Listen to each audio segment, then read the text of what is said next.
Hey, Shalom Akim, Shalom, Shalom, giving all praises, glory, and honor to Yahweh, Ba'ashem, Yahushai, Ba'ashem, Rakakwadash. Double honors to the apostles and the elders, great millstone, for teachers of truth and citations to the sincere Akim and Aquathim and listen. May the blessing of election be upon your house. My name is Brother Raquai. I'm back in here with another quick and Lord's will is always an edifying lesson. And for today's lesson, I wanted to just talk about just an extension of a topic we were discussing at camp in regards to being a Niggard. And essentially, that is a word and a term that is normally associated with, essentially our people, right? And um, when you look at the nature of our people, I'm kind of speaking more of when you look at the way Israelites typically conduct themselves outside of Babylon the Great, also known as America, you know, within their own kin, within amongst their own um, people, Jake tends to behave themselves as very, um, in a more giving sense. However, we start to see the after effects of what happens when Jake is around, these other heathens. But I'm kind of more specifically touching on Esau specifically, because really and truly, for the title of this lesson, Esau really and truly is the original Niggard. It's not you Israelites, and it gives our people a bad reputation, and essentially our people don't they take on the vibration of these other heathens, that when they're surrounded by them, and take on their other um, behaviors, customs, right? So they tend to take on those practices being surrounded around them. This is why, like when you read, for example, in Deuteronomy, the seventh chapter, we weren't supposed to learn the ways of those different, ites, Girgashites, Hittites, Hivites, so on and so forth, because Jake tends to take on the vibration of those other gods, so to speak. And I'm kind of more specifically touching on, Esau really, he's the one that's really the and truly the original Niggard. It's not you Israelites, but you Israelites have taken on that vibration, so you've forgotten the aspects of how you're supposed to conduct yourself in nobility, right? So, um, I wanted to, just touch on that, real quick as a bit of edification. And Lord's will, as always, this would be edifying. This is Proverbs chapter 12, verse 26. And it says, "The righteous is more excellent than his neighbor, but the way of the wicked seduceth them," right? So this is one of the ways that our people have been seduced into behaving. This is not really and truly how we're supposed to be. And one of the things we were discussing, a couple of days ago, was the fact that, when we have resources, Jake tends to be able to, they normally use the resources what they have, and they tend to be more giving. So, for example, when you go into aspects of the law in regards to gleaning and harvesting and having your own land and your own substance, you wouldn't glean the entire um, portions of the land. What you would do, you would leave a little bit of substance, for those who, Israelites that might have been, sojourning, passing through, and it ensures that, our people always had a bunch of substance to eat. However, when you come here, right, and you're subject to all these payments and, property taxes, land taxes, rent, you don't really have a lot of substance here, and Jake tends to take on those niggardly vibrations, right? So let me get the word niggard. Uh,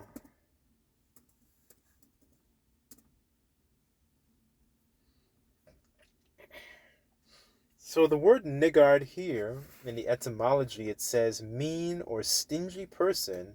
It says a miser. It says, excuse me, precise, exact, stingy, niggardly.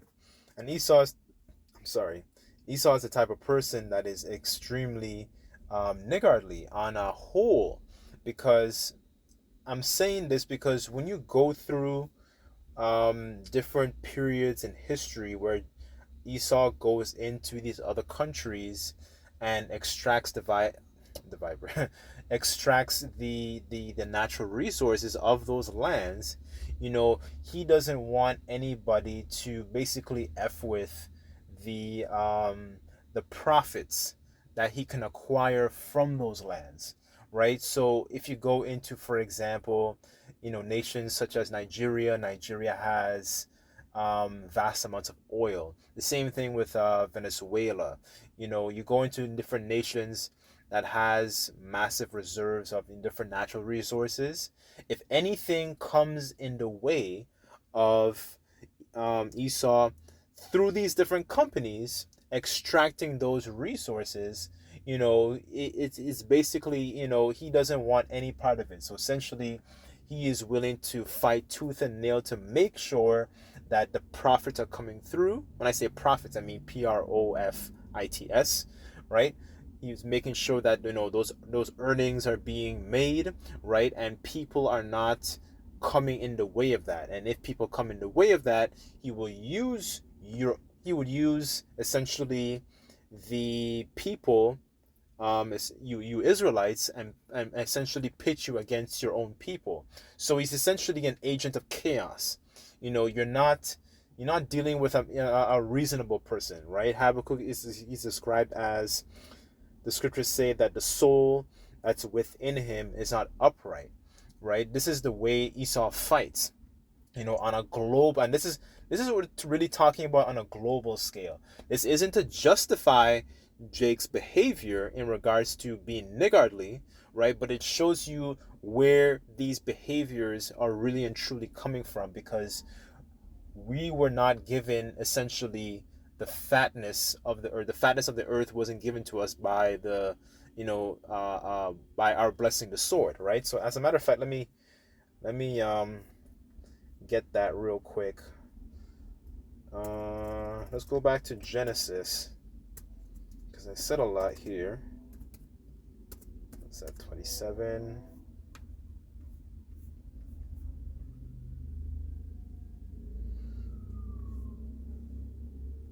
Okay, this is Genesis chapter 27.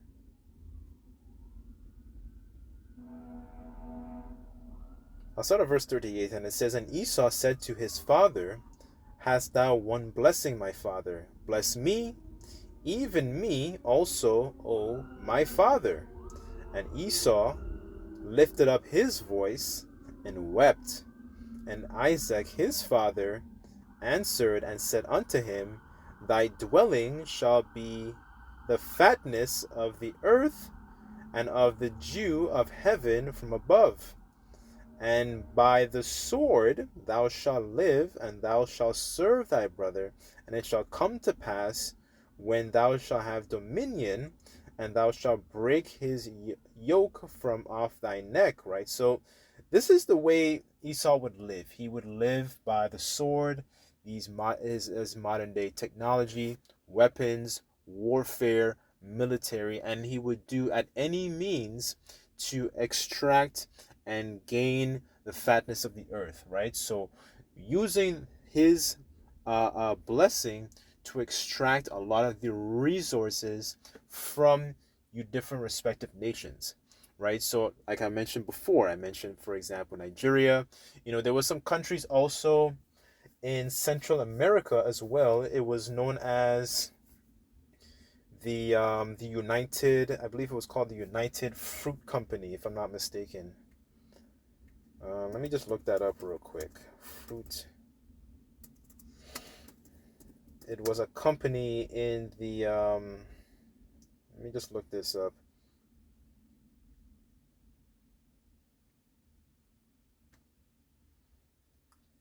Okay, so this is another example of that. Also, this is the United Fruit Company was an American multinational traded corporation that traded tropical fruit, primarily bananas that were grown in Latin American plantations and sold into United States and Europe. The company was formed in 1899 from the merger from the Boston Fruit Company with minor C. Keith's banana trading enterprise. So essentially, it flourished in parts of Central America, the Caribbean, the coast of Colombia, because this is where a lot of you Israelites, where you're situated today, you have a lot of resources, whether it's cocoa, nutmeg, bananas, coffee, beans, um, all these different resources. A lot of our people have, Puerto Rico is very well known for having lots of cassava. They're known for having very rich soil. You know, this is where a lot of you tribes are situated, right? But you don't have control over the resources. So Esau has essentially taken control of those resources, and he's basically leaving you with crumbs. And crumbs you have to feed yourselves from the master's table. You kind of have to go to him for the want of all things pursuant to the curses, right? But the point here is through these different companies, where he sets up shop, he's extracting a lot of the resources from these different lands. And if anything gets in the way of that, he causes chaos, discord, um, essentially pitting your Israelites against each other, right? Hiring the military to basically control and stop any protesting, right? That was a very common thing that happened in Nigeria. This is one of the reasons, for example, in Nigeria they have lots of corruption, right? So this is what Esau does.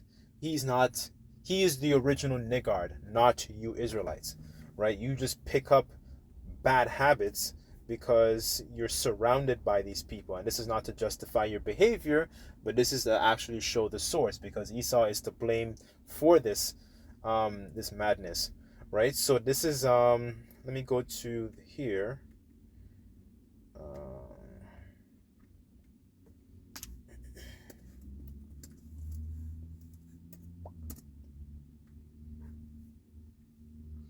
This is Sirach chapter 14, verse 3. And it says, riches are not comely for a niggard, and what should an envious man do with money? Right? I'll give you another good example of this also. During the California fires that happened a couple months ago, there was a so-called J-ish family that I forgot the names of them, but basically they were hoarding a lot of the water to themselves as opposed to using this resource to be able to put out fires, because these are things that are the principal things of a man's life, right? You have bread, oil, clothing, fire, salt, water, heat, not heat, I'm sorry. Let me get it actually. But this is what Esau does with it. He hoards it for himself, and he doesn't utilize it properly. This is the objective of this lesson, right? And there's countless examples of this. Let me go here. Okay, this is Sirach 39, verse 26, and it says, in the principal things of a whole use of a man's life are water, fire, iron, and salt, flour of wheat, honey, milk, the blood of the grape, and oil, and clothing. All these things are good for the godly, so to sinners they turn to evil. So these are the sorts of things that Esau likes to hoard for himself. And he hoards it for himself and doesn't actually utilize it properly, right? When you have an earth that has a well abundance of resources, a person, Esau does not have the type of mindset to be able to properly utilize the earth's natural resources, right? And I want to give you a good example, because another thing also what he does is, you know, like for example, let's just take for example the situation of the conflict that's going on in the state of Israel. One of the things that the Ish people they like to do is to burn down and get rid of the olive trees, right? And when you go back into the law, that's a tree you don't want to cut down because it's very, very profitable, because you can use the olives to make olive oil. You can press them, you can utilize them. That's another common thing that's been used to also make soap, cleaning products, anointing oil. There are lots of benefits and resources to actually using a tree that actually bears fruit. Okay, this is Deuteronomy.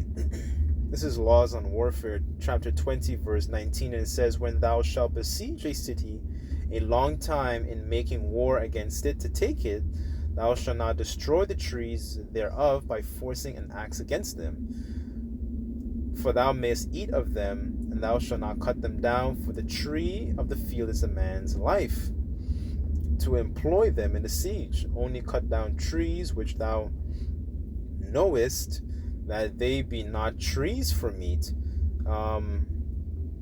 Thou shalt destroy them and cut them down, and shall build bulwarks against the city that maketh war with thee until it be subdued. Right? So, certain trees, you don't cut them down, but certain trees, the trees bear fruit, and those kinds of trees, you can utilize those trees, right? But he's not a man that's essentially upright. So what he does is, to get rid of the so-called Palestinians, he would put hell upon them by essentially getting rid of the olive trees, right? And it shows you that more and more time again, as time and receipts come out, that these people are not the people, right? So this is the type of person who essentially is ruling, because he hoards resources to himself and doesn't actually utilize it, right? So I wanted to give you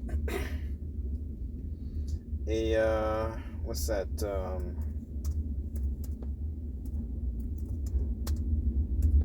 an example here.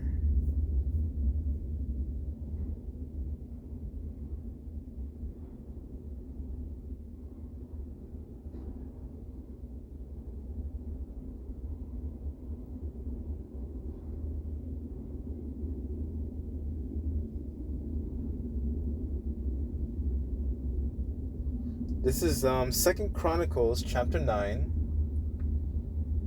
verse 20, and it says, this is going into the story of King Solomon here, and it says, and the drinking vessels of King Solomon were of gold, and the vessels of the house of the forest of Lebanon were of pure gold, none were of silver, and it was not anything accounted of in the days of Solomon. For the king's ships went to Tarshish with the servants of Hiram every 3 years. Once came the ships of Tarshish bringing gold and silver and ivory and apes and peacocks, right? But the point is that King Solomon actually utilized the resources, right, in righteousness, because one of the things when you go back into the 3rd chapter in Kings, he prayed for wisdom, right? Because being able to have wisdom, gives you the understanding of how to actually utilize the resources thereof. What Esau has no wisdom. He has the resources, but you need to have wisdom to be able to utilize the resources. But Esau doesn't have. He has one without the other, right? So you see, essentially, in this planet, what's going on is a strong mismanagement of resources, and seeing people suffering because, it's a very, very base kingdom where somebody just hoards all the resources to himself and doesn't actually utilize it in a proper way because he's afraid, of people kind of, I guess, being on his level or whatever, right? But as a matter of fact, let me just look up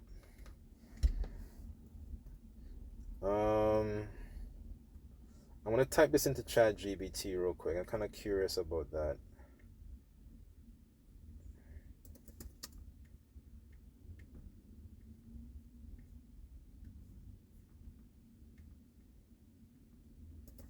What are the benefits?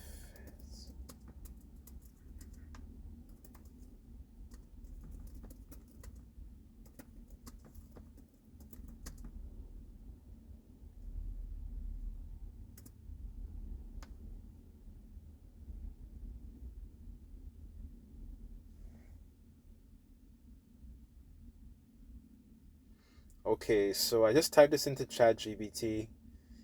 Brothers can look this in. So I put in what are the benefits from drinking gold vessels, and it says boosts immunity. It says improved cognitive function. It says gold is sometimes associated with enhanced memory and concentration in traditional medicine. It says mood and lifting anti-stress. Some claim drinking from gold can positively improve mood and reduce stress due to symbolic association with purity and healing. Let's see here. It says anti-aging properties, and it says gold is seen as a rejuvenating metal in Ayurveda, and is often used in Rasayana rejuvenation treatments, right? So, it shows you that, somebody who is on a high level like King Solomon, it showed in his countenance, and it showed in the way that, he governed his kingdom. And you see the exact same vibration when it comes to Esau. You see that, you don't see people operating on a very, very high vibration in the society. You see somebody who's essentially a bloodshedder. He sees somebody who's a Niggard, and then you see the way and the effects thereof, right? You see the way that people conduct themselves.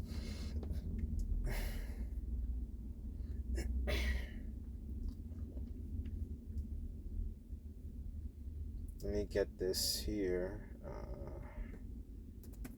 34.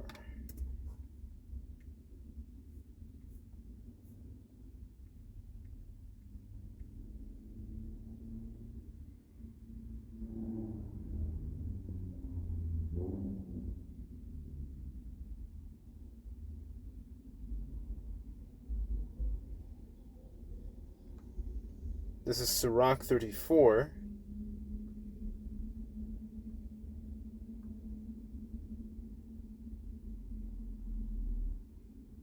Verse 21, and it says, the bread of the needy is their life, and he that defraudeth him thereof is a man of blood.